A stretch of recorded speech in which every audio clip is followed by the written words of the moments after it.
이시안의 읽은 척 책방. 안녕하세요. 성신여대 겸임 교수이자 지식편의점 시안책방의 주인 이시안입니다. 미국의 지식인들은요, 트럼프 집권 사건이 굉장히 큰 트라우마였던 것 같습니다.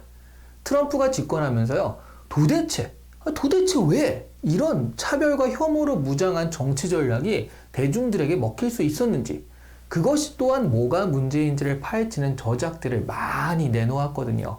대표적으로 정의란 무엇인가로 유명한 하버드대의 마이클 샌델 교수가 공정하다는 착각 같은 책을 내면서 왜 트럼프 같은 인물이 집권할 수 있었는지 다루기도 했었죠.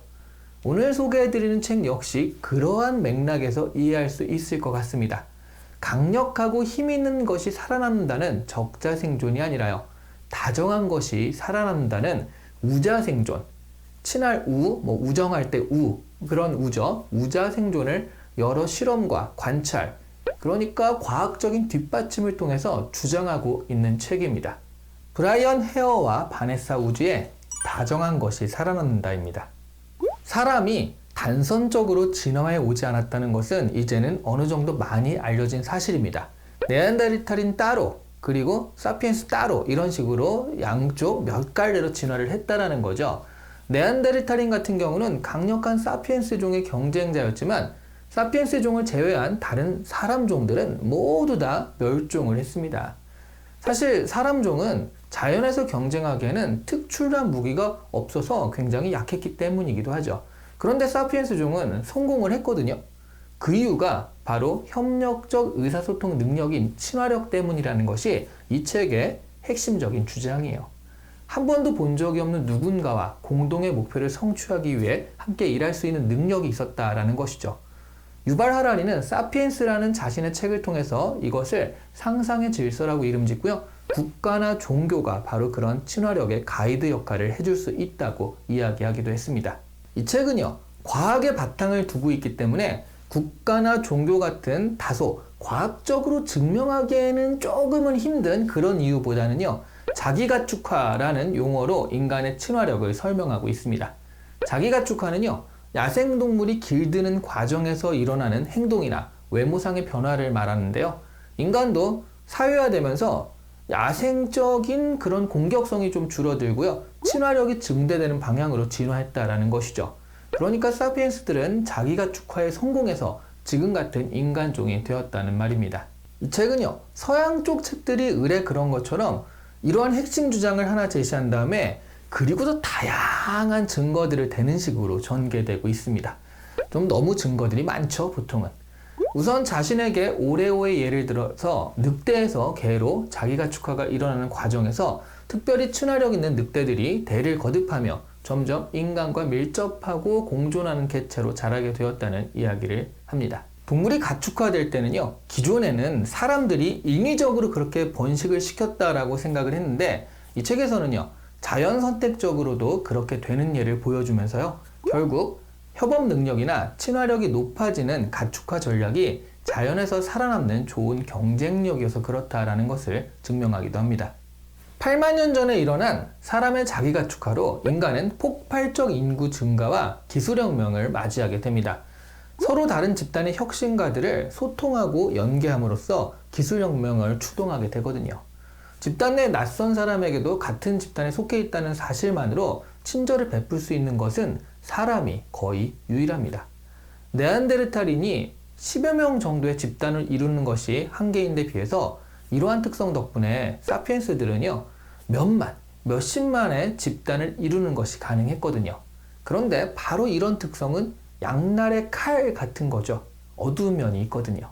자신의 집단이 아니라고 판단되는 사람들에게는요, 한없이 잔인하고 무자비하게 군다는 것입니다.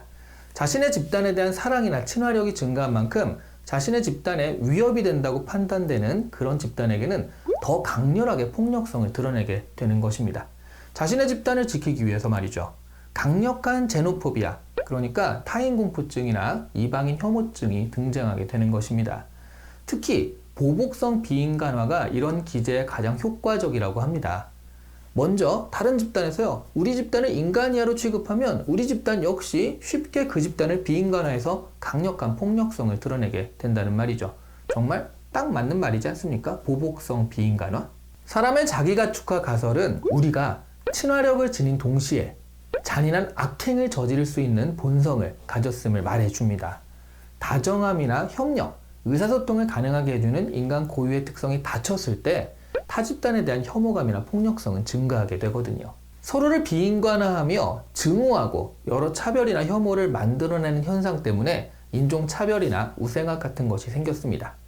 1980년대까지도 우생학에 근거한 강제 불임 수술이요, 미국에서 있었다고 합니다. 1940년대 아니라 1980년대까지요. 특히 극단주의자들은 다른 집단의 사람들이 우리를 비인간화한다라고 믿게 만들면서 혐오와 차별이라는 우리 본성의 어두운 면을 건드린다는 거예요.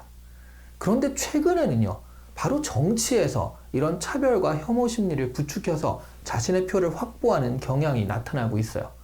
트럼프의 선거 유세에 등장하는 구호들을 보면요, 상대편을 쓰레기나 구역질나는 짐승들로 묘사하면서 비인간화했었죠.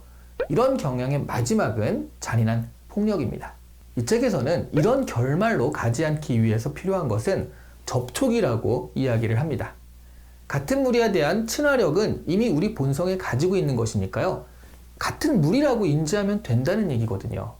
나치의 유대인 학살 때 독일인이면서도요, 유대인들의 탈출을 도운 사람들을 보면 대부분 유대인 친구들과 교류가 있던 사람들이라는 거예요.